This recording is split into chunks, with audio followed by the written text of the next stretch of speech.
Okay, I'm going to show you how to do some of the different word bubbles, thought bubbles, and some onomatopoeia shapes and how to add the text. So this might be a little bit of a long video and I'll try to tag it in different sections. So you're first going to make a new file in Illustrator. So we're using Illustrator, making it inches, 11 by 11, 8.5 by 11 high. I'm going to just call this, I'm going to call it word bubbles, even though it's thought bubbles and other things. Because you are going to be able to use this file. You can just go in and copy and paste the things that we're going to do today into your graphic novel. And you can just change the text or change the direction or move them around wherever you need them. So the first one we're going to do is an onomatopoeia. And I am going to use the text tool, which is right there. It's the fourth one down. And I'm going to click and I'm going to type, I'm just going to type wow. Wow. Well, could use a few exclamation points. We could make it bigger. So I'm going to make it 36 is good. And I am going to make it in a style that looks like a comic.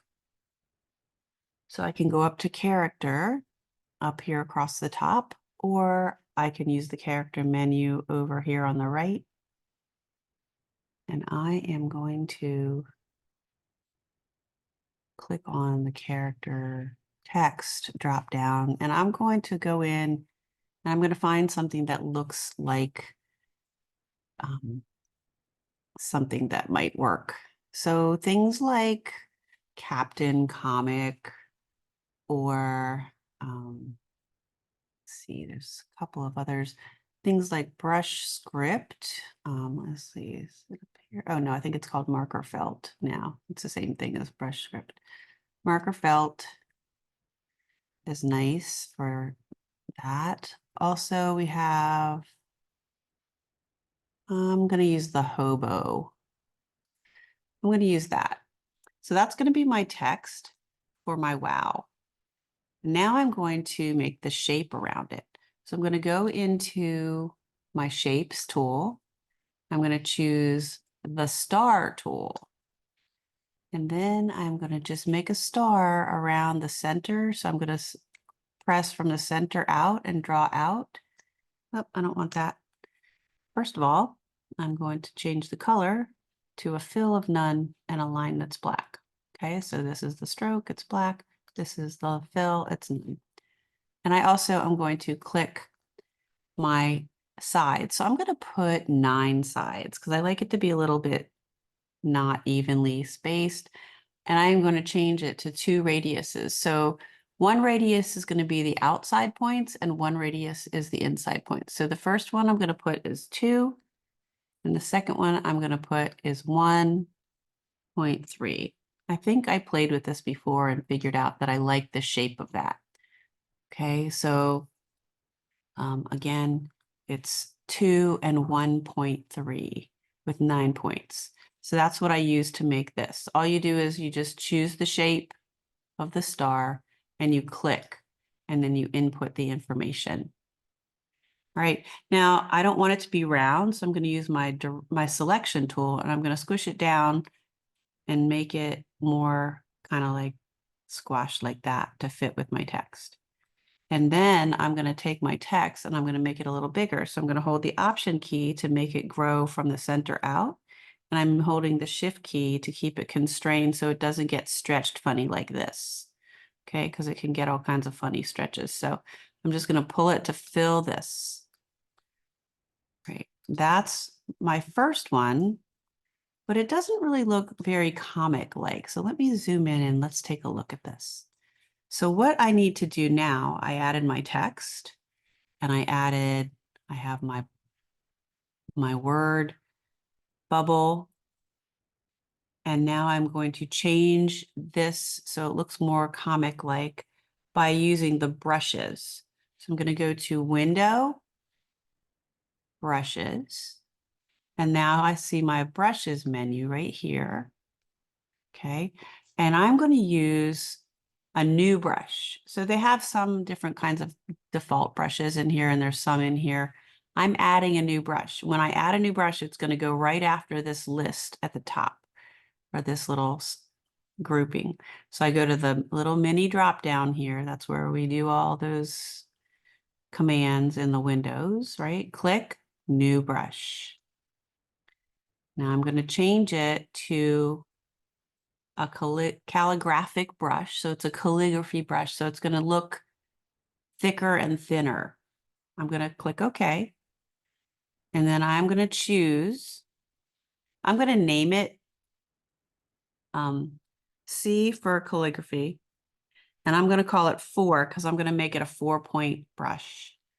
Okay, so I'm going to call it C4. The angle will be 45. The roundness will be 30. And this size is going to be 4 point. Okay, so now I have, see how it shows you what the brush looks like? It changes it right there. So you can also kind of play around with it and change it by doing that. Or you can just put in the information like I did. 45, 30, 4 point. Click OK. And now the brush shows up right here. If I hover over and I just hold my mouse there without clicking, it's going to say C4. So I click on my line and then I click on my C4 brush. And now it makes it look more cartoony, kind of like that brush stroke kind of feel. So that's the first one. I'm going to take my brush menu and I'm going to drag it into here. I'm going to put it down here. Okay, so now I have my characters, my brushes. You can move your menus around. I like to put the things that I'm using the most into this little strip. So now I have that, and you can turn it. You can just grab the whole thing, hover over or click and drag over any part of these two things. And I'm just going to rotate it a little. So that kind of gives it a little bit more dynamic kind of a feeling. And it's sort of just like this pow, wow, boom, crack. You can use all kinds of onomatopoeia type words in this shape, which is really great for something that sort of makes a big impact. The next one we're going to make is a word bubble. So the word bubble is just, if you go to your shapes, it's just an ellipse. So I make a nice little oval shape, and it really depends on your words, but I kind of like to keep this shape sort of like this. Sometimes it might be bigger or smaller depending on where it needs to fit, but I kind of like this sort of shape right here. Now I'm going to make a stem to point to the mouth of, it's going to point towards the mouth of my character. So depending on where it's going to go, it's going to come out of the top left, the top right, the bottom right, or the bottom left. I'm just going to make one right here. So I'm going to use under my eraser tool, there's scissors. And I'm going to cut a little piece right there and right there. And now I'm going to hit delete, delete, and that's going to take away the section I just cut. You got to hit delete twice. I'm going to use my pen tool, and I'm just going to go to the anchor and I'm going to click, and I'm going to click wherever I want my stem to point. And then I'm going to click at the end and then click off of it. And I have my word bubble, and you can change it if you need to make it move just by grabbing this part and kind of moving it around towards, you want to point it towards the mouth. It doesn't have to go right to the mouth, but it can go kind of in the line towards the mouth of whoever is speaking. Again, I want to have a cartoony style, so I am going to click on my lines and I'm going to use my brush. I'm going to go back here to that C4 brush and click on it. And there I have it. So all you have to do is click on your line and then click the C4 brush, and it's going to turn it into that line, and you can make whatever things you want to do. You're going to do that with your other drawings too, not just the bubbles. All right, I'm going to go get some text here. I'm going to click, hey, friend, check this out. You can either do it in initial caps or you can write it in sort of regular sentence caps, but you should punctuate you should punctuate it however you want it to be. It can have an exclamation or just a period or a question mark, whatever it is that you want to do. Now I am going to make it fit in here. If I try to drag it this way, it's going to stretch the type. So what I can do, I'm going to copy this text and I'm going to delete this. To make sure it fits into this space, I'm going to take my text tool and I'm going to just click and drag a box in that space. And then I'm going to paste my text in, or I'm going to start typing it. Now that's way too big, right? So I'm going to select all, and I'm going to go up here and I'm going to find a size that will fit. 36 is too big. 24 is a little small. So I might go up here and change it maybe to 28.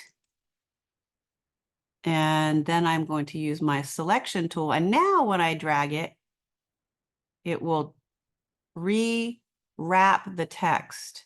But you have to make the text box first. If you just click and you type and you try to rewrap the text, what it does is it stretches it.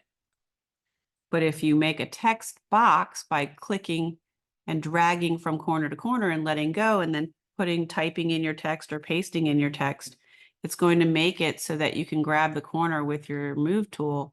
And when you drag it around, it's going to wrap it in the box instead. So I'm going to just, I like to center the text in my word bubble. I think it looks the best. And I'm going to just make it fit in there. I guess 28 is a little too big, so I'm going to try 26. And that fits pretty well. So you want it to fill the space. You don't want it to just float around in there. And you don't want it to be touching the edges. So it's still just a little bit too small. So I'm just going to make it a little bit smaller and maybe 25. Okay. And there I have it centered. Notice it's not up here or down here. You want it centered nicely in the space.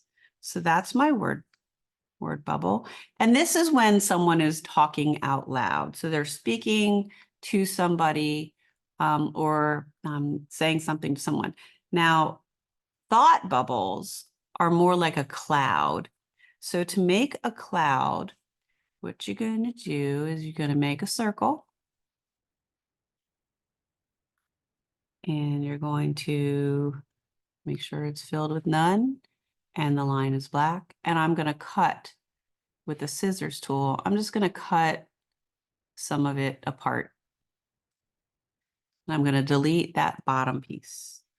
And then I am just going to make a bubble, make a cloud with that part of a circle.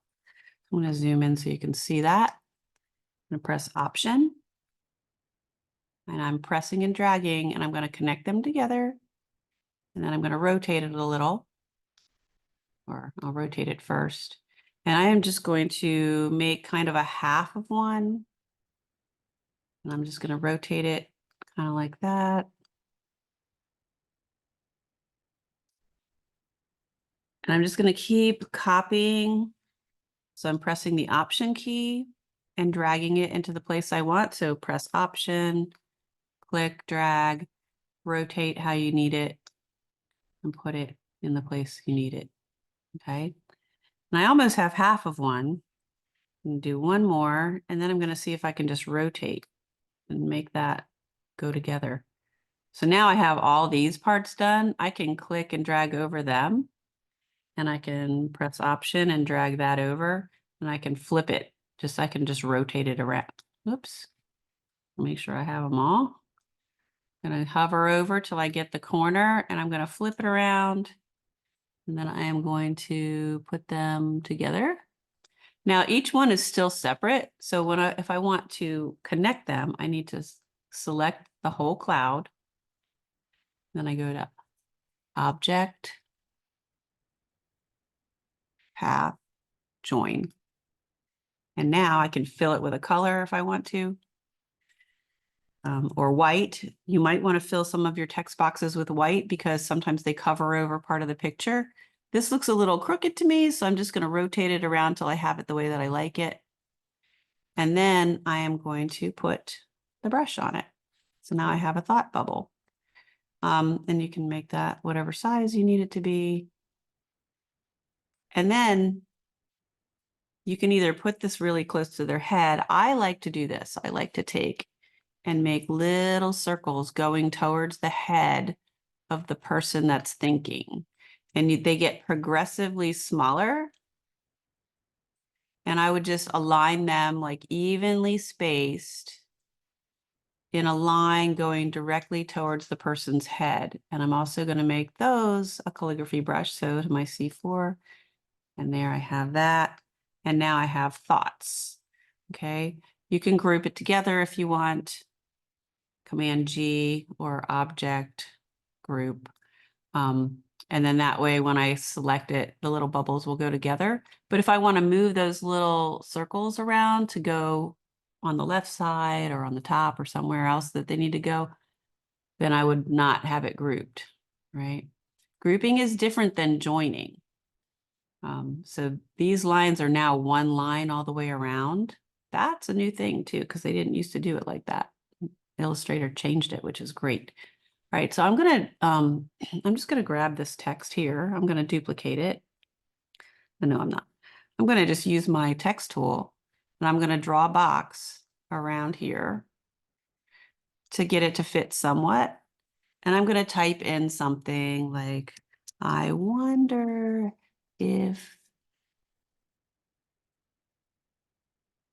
she knows I'm going to ask her to the prom. Okay, now I'm going to change this text. So they're thinking this, right? They're not saying it out loud. They don't want her to know yet, right? So you're going to select your text and you can try another font. Let's see, how about if we try the comic one? I think it's called Captain Comic now. They changed it to a different name.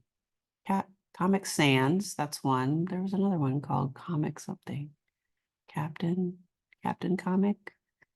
It's all caps, so you can't make it upper and lower. So you can make it all caps, or you can use Comic Sans. And you can also, I think, make Comic Sans bold. Yes. So you can make it bold. And I'm going to change this down to fit. It needs to be a little smaller, so I'm going to try 20. See if that fits. I'm going to just move my little box around and get it to fit. So notice how I made this nice and big to fit into my space. And there's just one more thing that you can do. Oh, well, there's a lot of things, but there's one more thing I'm going to show you is a dialog box that just basically is a narrative box that you would put text in to write something to tell about what's going to happen, right? So I might use another font like something that looks a little more book-like, or maybe just a plain simple sans serif font. I'm going to try, it just depends on what the story is, really. I'm going to use this typewriter font. That's kind of cool, but I'm not going to make it bold. Regular. Okay. And then I am going to put that left because that's more like the way that you see a book a lot of times. Sometimes you see it spread out. And I'm just going to write in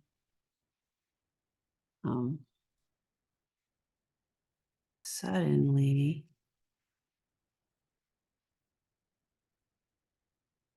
James felt like he was in an unfamiliar territory. He looked around and saw nothing